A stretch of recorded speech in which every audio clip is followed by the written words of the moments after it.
I want you to think of a specific moment that you sometimes just involuntarily replay in your head, Oh, yeah, we all have those. right? Like maybe it's a missed train that just completely derailed your day, Mhm. or a bungled job interview where you just blurted out the absolute worst possible answer. Or the really painful ones, like a comment you made to someone you love. Exactly. A hurtful comment, Mhm. and like the very second it left your mouth, you felt that horrible sinking pit in your stomach.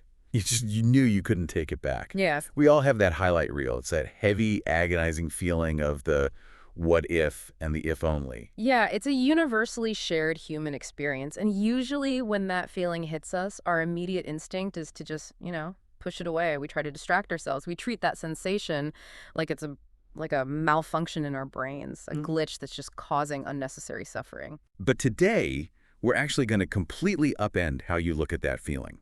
We are taking that paralyzing loop of regret, and we're going to transform it into a secret weapon for a massive self-improvement and building unbreakable relationships. Which is quite the promise. It is, but we have the sources to back it up. We're pulling from psychological research on counterfactual thinking, behavioral economics, the Gottman Institute's relationship science, and expert guides on the anatomy of an apology. So our mission for this deep dive is to deconstruct regret. Because look, you are going to make mistakes. We all do. The goal here isn't perfection. I mean, it's learning how to hack those mistakes. And if we look at the psychological literature and even evolutionary biology, the evidence strongly suggests that this feeling we constantly run from regret isn't a glitch at all. It is a highly evolved, deeply functional tool. It's actually biologically designed to protect your personal integrity and honestly secure your future survival. Okay, let's unpack this. Because before we can actually use regret to our advantage, we have to understand what the brain is actually doing when it, tortures us with these alternate realities. Right. In psychology, there is a specific term for this, right? It's called counterfactual thinking. It's our tendency to create possible alternatives to events that have already happened, things that run counter to the facts. Precisely. And the brain generally pushes this thinking in, well, two main directions: downward and upward. Okay, what's the difference? So downward counterfactuals are when you imagine how a situation could have been significantly worse. The psychological mechanism here is simple. By comparing your current reality to a disastrous alternate reality, the resulting emotion is usually profound relief. Like, oh, I got in a fender bender, but at least I didn't total my Yeah, car. exactly. Now, upward counterfactuals, on the other hand, are when you imagine how things could have been better. This is what brings us dissatisfaction and regret. But, and this is a crucial point, it is the specific fuel required for future improvement. There is a brilliant example of this in our sources regarding sports psychology, the Olympic medalist phenomenon. Have you seen this? Oh, the facial expression studies, yes. Yeah. So when researchers study the facial expressions and emotional states of athletes standing on the podium, the bronze medalists are consistently, visibly happier than the silver medalists. Which sounds completely counterintuitive. I mean, silver is higher than bronze until you apply this framework. Right, because of the direction of their thinking. Exactly. The bronze medalist is using a downward counterfactual. They're looking down at the rest of the field thinking, wow, I almost didn't get a medal at all. I could be going home empty-handed. But the silver medalist is locked in an upward counterfactual. They're looking up at the gold. Yeah. Thinking if I had just kicked a fraction of a second sooner, I'd be the champion. So they're miserable. You see the exact same neurological pattern in academic settings, too. Educational researchers have highlighted this with college students and grade cutoffs. Oh, right. The B versus A thing. Exactly. A student who barely scrapes by with an 80 to get a B is generally much happier than a student who gets an 89 and barely misses an A. The 80 student is relieved they didn't get a C downward counterfactual. The 89 student is consumed by upward counterfactual thinking, just agonizing over the 2 points they missed. I love that choose-your-own-adventure analogy for this. You know, when you were a kid, reading those books, you'd make a choice, but you'd keep your finger tucked on the previous page just to see if the other path would have been better. Oh, absolutely. And if the other path didn't lead to getting eaten by a dragon, you'd feel terrible about your choice. Yeah. But aren't we just torturing ourselves by keeping our finger on the past page like that? If the event is over, why does the brain waste energy running simulations of something we literally can't change? What's fascinating here is that this torture is actually a highly specific, goal-directed activity. The brain isn't just making you miserable for the sake of it. We use those upward counterfactuals to explicitly modify our future behavioral intentions. So it's a learning mechanism. Yes. And to understand how it works, we really have to distinguish regret from simple disappointment. Regret requires personal agency and full feedback. You feel regret when your choice led to the outcome. And disappointment is different. Yeah. You feel disappointment when external forces, like, say, the weather, let you down. Regret is your brain stepping in and saying, you had control here and you need to encode this pain so you don't make the exact same error again. So if the brain uses this upward counterfactual to learn, then it must actively shape how we behave moving forward. And that leads us to a concept from behavioral economics called anticipated regret. Right. The brain doesn't just review the past, it runs simulations of the future to protect us from feeling bad later. Yes, in decision theory, this is modeled as regret aversion, or minimax regret. Humans don't always make decisions to maximize their absolute gains. Often, we actively make decisions specifically to minimize our worst-case future regret. Like with money. Exactly. Think about how we diversify investments. You might put money into both stocks and bonds. From a purely mathematical expected value standpoint, going all in on stocks often yields higher returns. Sure. But you buy bonds to minimize the catastrophic, sickening regret you'd feel if the stock market completely crashed. You are making a financial choice today purely to protect your emotional state tomorrow. But wait, hold on. This brings up an incredible study on train commuters that sort of challenges this whole idea. The missed train study. Yeah. Researchers asked commuters how much regret they would feel if they missed their train by 1 minute versus missing it by 5 minutes. The commuters predicted that missing it by 1 minute would be absolute agony, while missing it by 5 minutes wouldn't feel quite as bad. Which makes sense logically. Right. But when researchers actually tested people who missed their trains in real life, the regret levels were exactly the same. So if we are so incredibly bad at predicting our own misery, like if we think missing the train by 1 minute will destroy us, but it actually doesn't, is anticipated regret actually a reliable compass?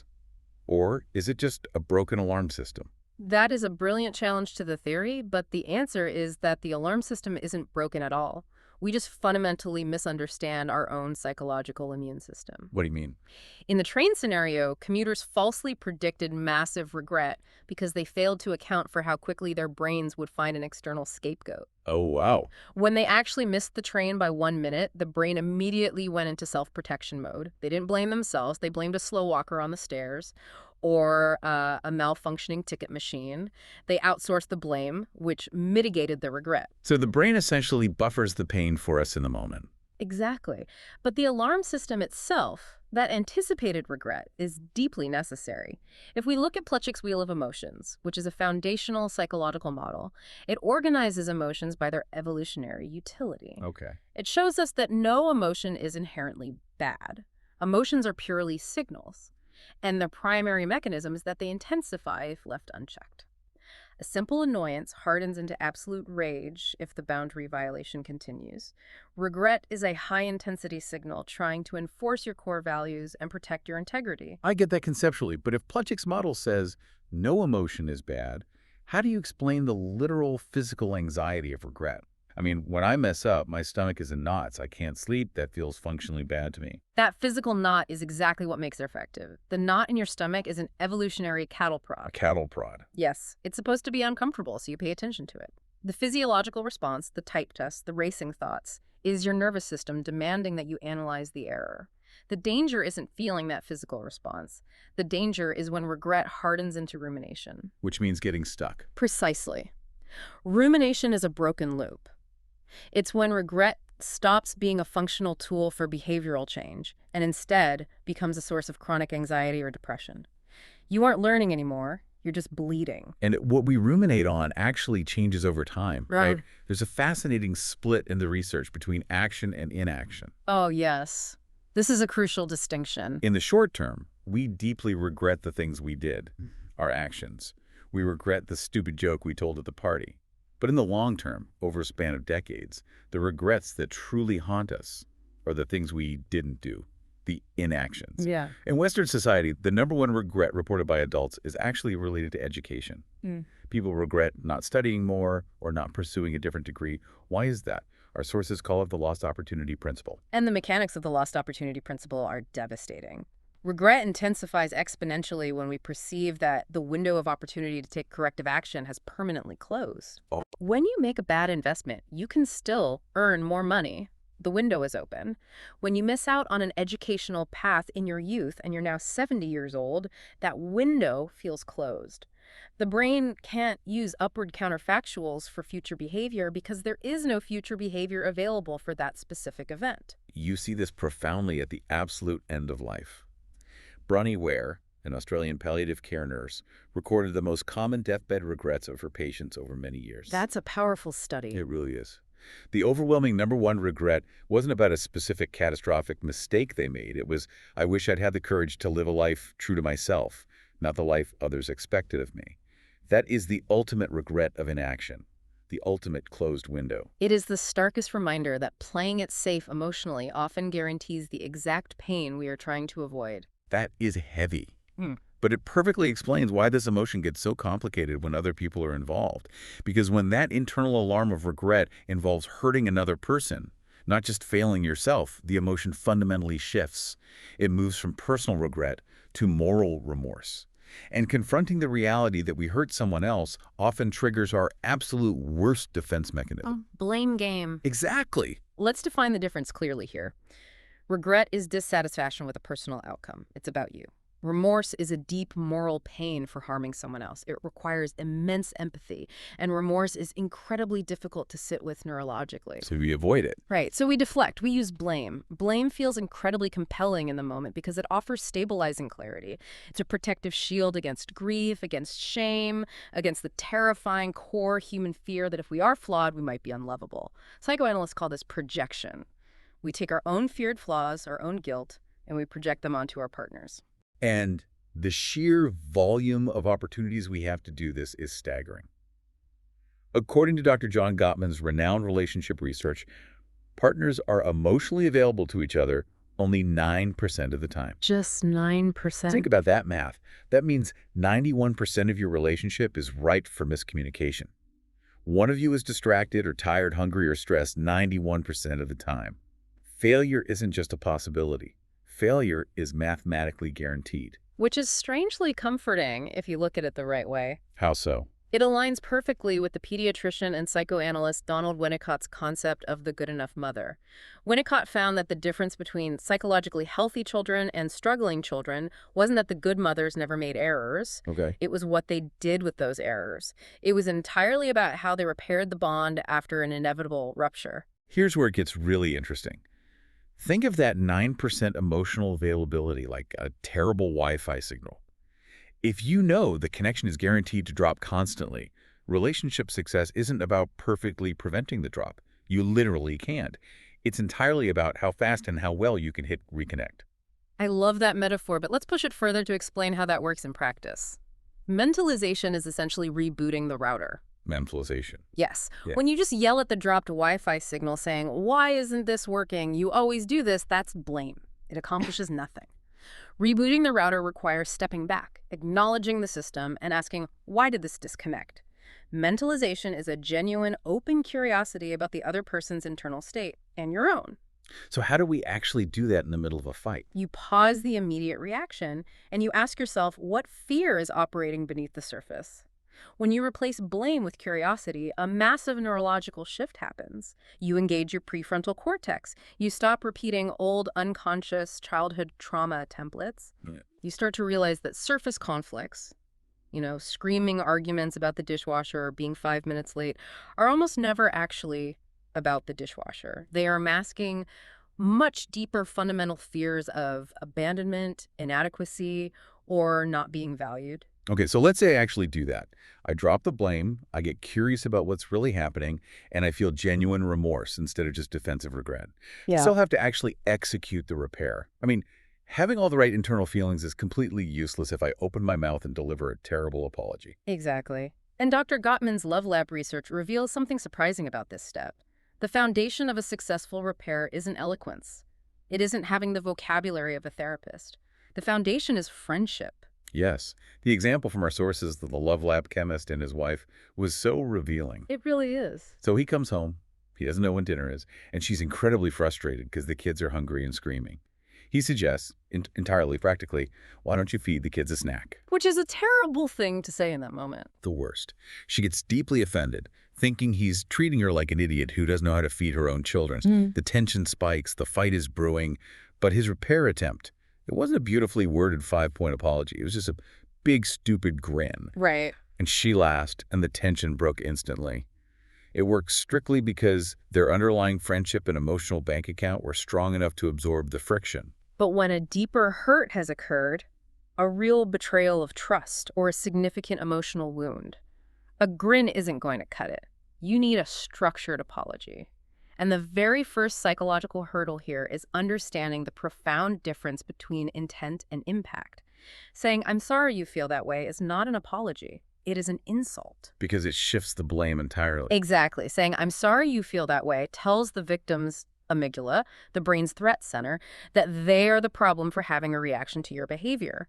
An emotionally intelligent apology requires acknowledging the impact of your actions, regardless of what your intent was. Let's actually walk through the anatomy of an apology. Clinical frameworks usually outline 7 key elements of an effective apology. But instead of just listing them, let's play this out. Let's say I snap at my partner because I'm stressed about work, and I yell at them for interrupting me. Okay. A bad apology is, "I'm sorry I yelled, but you know I'm stressed." How do I use the 7 steps to actually disarm their defense mechanisms? Perfect scenario. Step 1 is a specific definition of the offense. You don't say, "I'm sorry for earlier." You say, "I am sorry for snapping at you when you walked into the room." This grounds you both in the same reality. Makes sense. Step 2 is acknowledging the harm caused. "I know that startled you and made you feel unappreciated." This soothes their amygdala by validating their reality. Okay, I see. Then step 3 is taking responsibility, and step 4 is recognizing the wrongdoing. Right. It was entirely my fault, and it was unfair to take my stress out on you. Step 5 is a clear statement of regret. I feel terrible for treating you that way. Step 6 is a promise not to repeat the behavior. Next time I need focus, I will just ask for it calmly.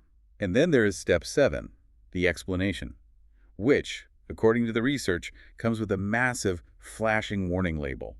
The psychological literature considers the explanation phase incredibly dangerous. It is the absolute graveyard of many apologies. Let's look at a historical example to see why.